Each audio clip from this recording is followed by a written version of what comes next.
With the pandemic that came upon us, the rise of video conferencing tools like Microsoft Teams and Zoom has led to more aspects of the sales conversation to occur virtually. And what began as a crisis reaction has evolved into the new normal. But how normal is the new normal? We're talking about how the strong shift from in-person to virtual selling has transformed B2B sales experience. Virtual sales enablement, new organizations, KPIs, everything is evolving. In the Virtual Selling Podcast, we address these issues in depth twice a week with the experts and leaders of these transformations, heads of sales, sales ops, and sales enablement of the most innovative companies in the field. This podcast is sponsored by SalesDeck.io, the new SaaS platform to make your customer meetings more engaging and better prepared. Find out how you can shorten sales cycles, convert more leads, and increase customer engagement. Virtual selling is here to stay, and so is SalesDeck.io. Hi everybody, I'm very happy today to be with Ryan Reisert, who is a brand ambassador at Cognis, and he also founded a company called Phone Ready Leads, which is a training and sales training company. Could you tell us a little bit about your both jobs? Yeah, so Phone Ready Leads is a service or process that really helps organizations who use the phone for prospecting actually make it work. So when people who make cold calls today, they pick up the phone and they start making calls, the number one complaint is nobody picks up the phone, right? They have to make about 20 to 30 dials just to get one live conversation with the prospect. And if you look at benchmarks, an average rep maybe only makes 50 dials a day. So they may only be having one or two live conversations with a target. And so they tend to say, hey, cold calling's a lot of work, doesn't really work. With Phone Ready Leads, I've developed a process where that exact same rep, that exact same list, without having to buy technology, without having to change their methodology, simply just insert us into where they get their data and before they start calling. The live conversation rate happens every 2 to 6 dials. Great. So said differently, they can have between 8 and 12 conversations in the same 50 dials they're having, maybe one or two.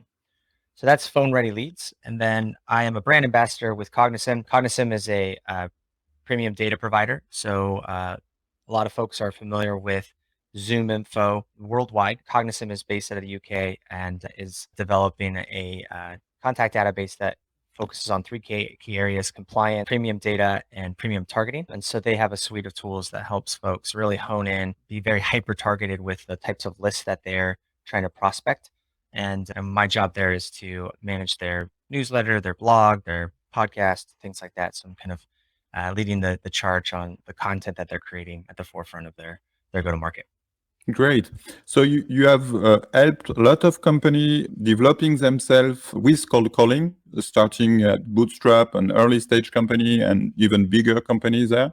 Could you tell us how cold calling is helpful for those type of companies? Yeah, so early in my career, I started sales in 2008. So the last time when the economy was super stable and booming, right in the middle of the financial crisis. And back then, there wasn't a lot of these fancy tools, right? Getting data from a premium data provider, even using something like LinkedIn while it was around wasn't super popular. And so when you were prospecting for new business, my first job was a lead generation specialist, which be considered like an SDR these days, sales development rep. You had to build your list from scratch. You'd go to a website, find a contact information, not a person's name, just contact information, call into the business and say, who's in charge of this, that type of thing. And you're building your database from scratch. Email was very, you didn't really do that. You didn't cold email stuff. It was not seen as a good practice, right? You look at CRMs back in 2008 and phone numbers were the most prevalent data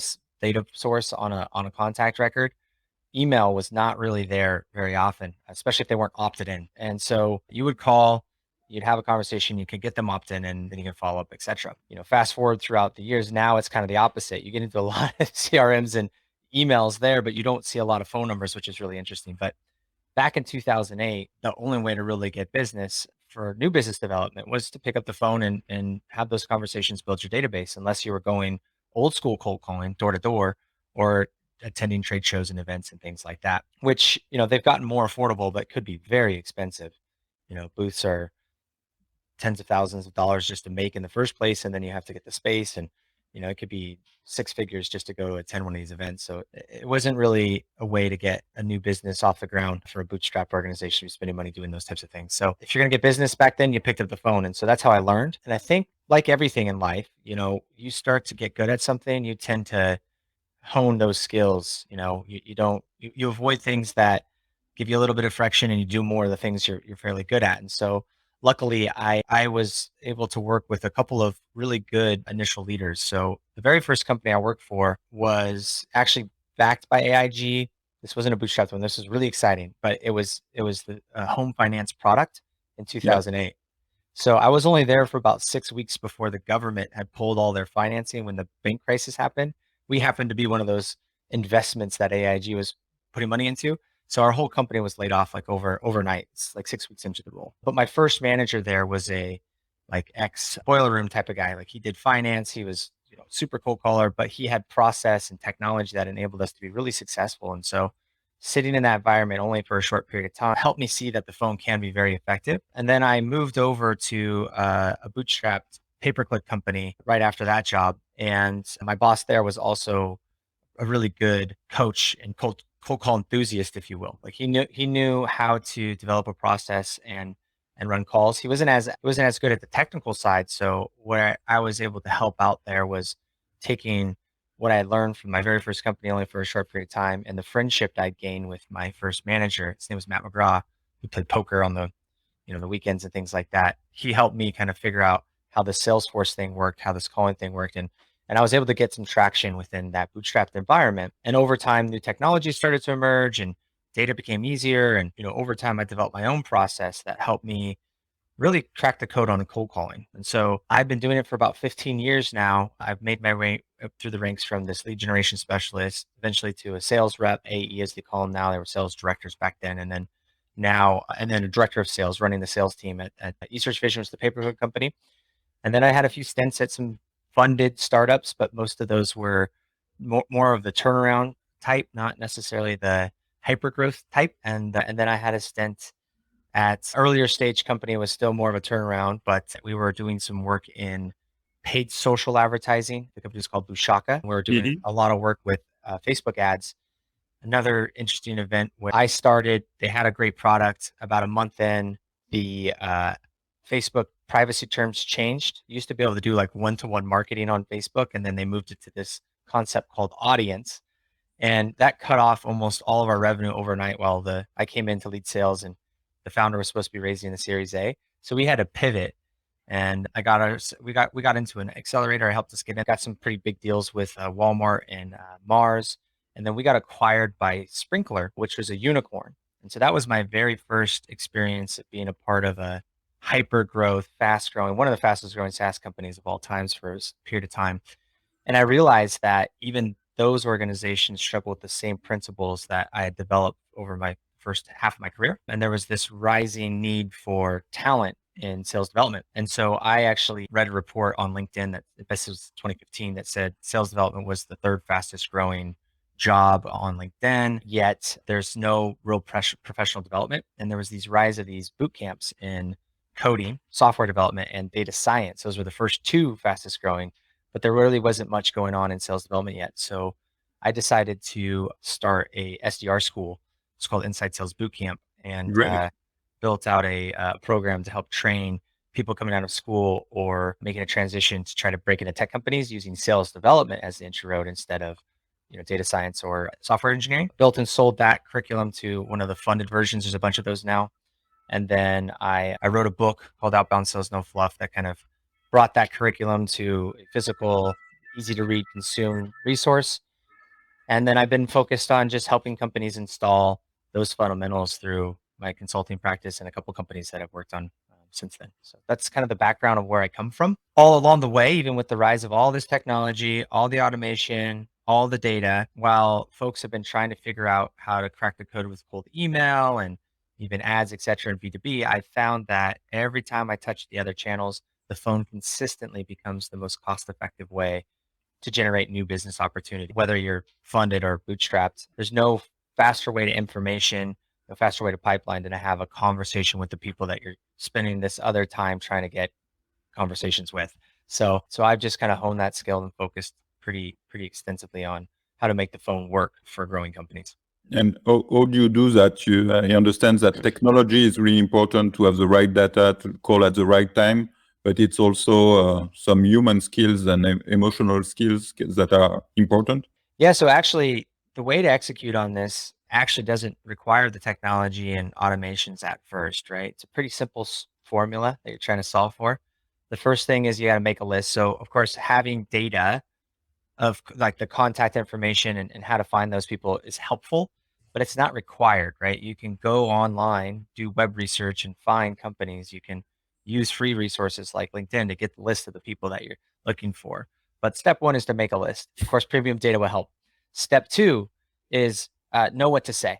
And I'll give some credit to Ed Porter and Sean Fratt in this little one in there. You're going to know what to say. So build a script, know exactly what to say. Step three, call the list. Okay. You actually call them. And then step four is you follow up. Okay. So it's really that simple, 4 easy steps. And where the nuance comes in is that a lot of people don't have a lot of structure to how to manage the pipeline that's happening there. So those follow-ups, calling the list, knowing what to say, making the list as an example.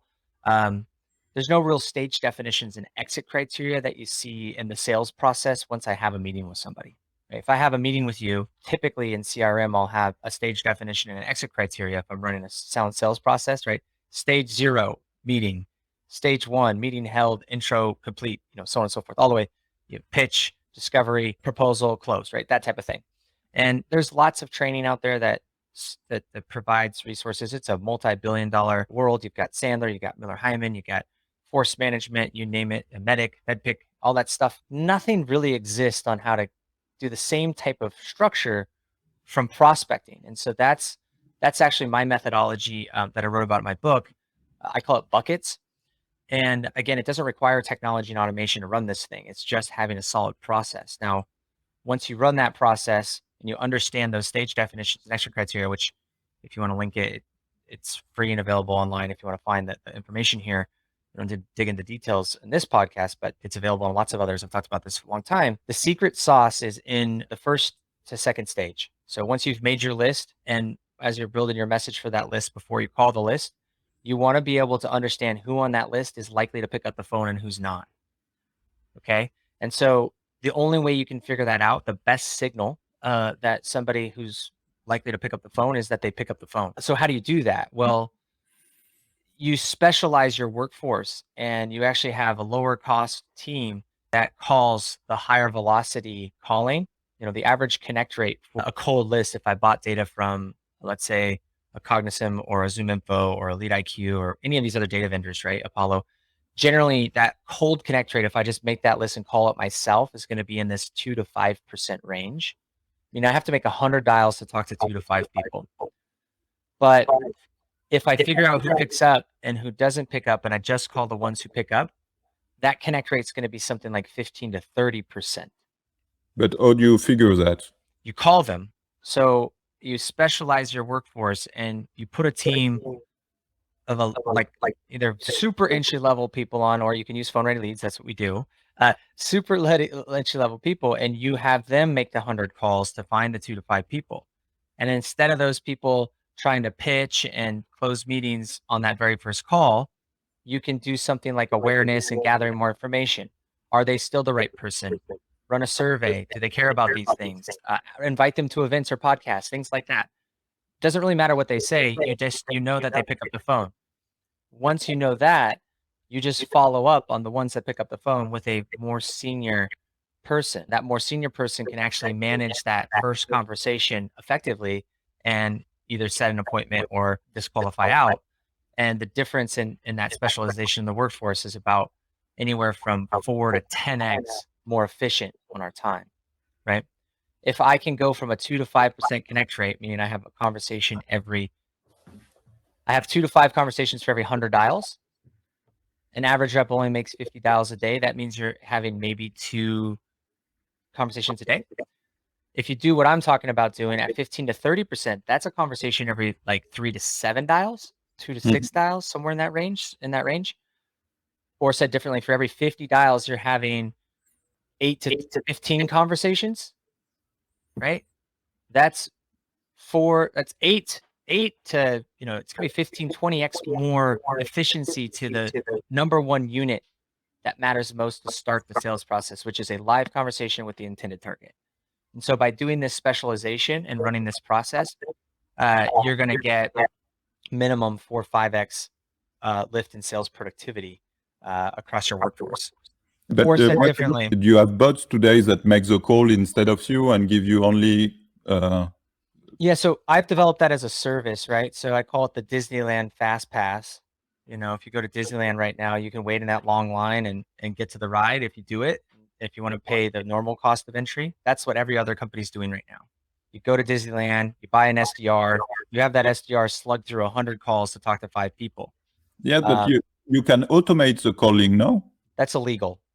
And in the Okay. US, yeah, in the US, robocalling is becoming there's a lot of mandates out there right now to eliminate this stuff. So Okay. if you're calling with a computer, if you're using parallel dialing, it's actually depends on how you look at the law, it's illegal. You need to have a human behind every dial. And when you're using computers to try to figure out this information, it's spammy plus somewhat illegal. It's also very difficult. So a lot of folks right now are suffering. That 2 to 5% connect rates drop into like 1 to 2% because their numbers are showing up as spam likely, scam likely. Okay. So this specifically is in the US. Right now, I'm not sure how it's looking globally, but there's a mandate called Stir Shaken, very similar to what GDPR did in Europe. Stir Shaken is a mandate based on the FCC, where the carriers are trying to combat robocalls. These robocalls, every carrier has its own algorithm. How fast are you dialing into from one caller ID to another? What's the connect rate? What's the talk time? Are people flagging you as spam? Things like that. So a lot of people these days get these calls where you pick up and it's just dead air. That's people doing something somewhat similar sometimes. It's also people using parallel dialers where they're connecting somewhere else and it's just dying it. People get super annoyed by that, right? And so that practice is really bad. What we do is we put humans on the list, make the calls, figure out who picks up or not. We run a script. I'm actually partnering now with some charities. So we see if we can build some awareness for some charities. So it's not on behalf of your brand. And then a percentage of our proceeds goes back to the charities as well. But once we know you pick up, then we shift that data over to the actual sales organization to call on the people that pick up. And what will happen now is, again, instead of having 1 or 2 conversations for every 50 dials, you're going to have 8 to 12. And what that does now is your professional salespeople can be more senior, right? You can get more qualified salespeople on that first point of contact. They'll know exactly what to say. They're more prepared. They're having more conversations faster. So they're resilient to objections. You learn a lot faster. You can hone your message a lot faster. And you can do all of that if you do it in the right way at less than the cost of what people are paying right now for inbound SQLs via paid advertising. And they still transmit the lead after to an account executive, or they can do or sometimes the full sales directly? Yeah, it depends on how your sales organization is set up. Our customers at Phone Ready Leads tend to either send those to SDRs who then call and make appointments, or sometimes a lot of them are shifting over to now back to the full stack sales rep. You don't really need an SDR when your sales agent can have 8 to 12 conversations in 1 hour. My North Star has always been, going all the way back to the beginning, is if I'm not in a sales meeting, I want to be able to efficiently get into my next best sales conversation. And I still personally believe that a full stack rep is much more powerful than a hybrid SDR AE type of process from a buyer's perspective, right? Yeah, if the first point of contact is a professional who is already helping me think differently about something, challenging my perspective, getting me curious, right? I'm more likely to take more time with that person than if it's someone who's interrogating me and can't answer my questions back and then asks me to get in front of a professional after the fact.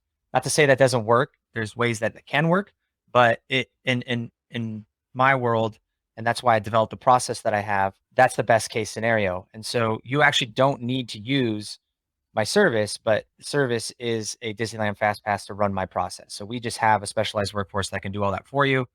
Or you can hire a team that does this and make sure that their outcome isn't a meeting first.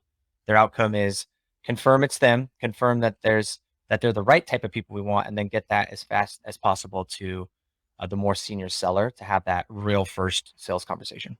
Yeah, that's very interesting to the way you cut the process in a different way than the usual way with this first step about understanding who is answering the phone. Thanks a lot. Do you want to add something before we finish this episode? Well, yeah, I mean, I think the other thing, because we're talking about digital selling and remote selling and virtual environments, right? One of the things that a lot of organizations struggle with, especially now, is trying to figure out how to sell virtually. And if you have a phone first conversation, generally speaking, those individuals are kind of attuned to this process of going through, hey, let's have a sales conversation.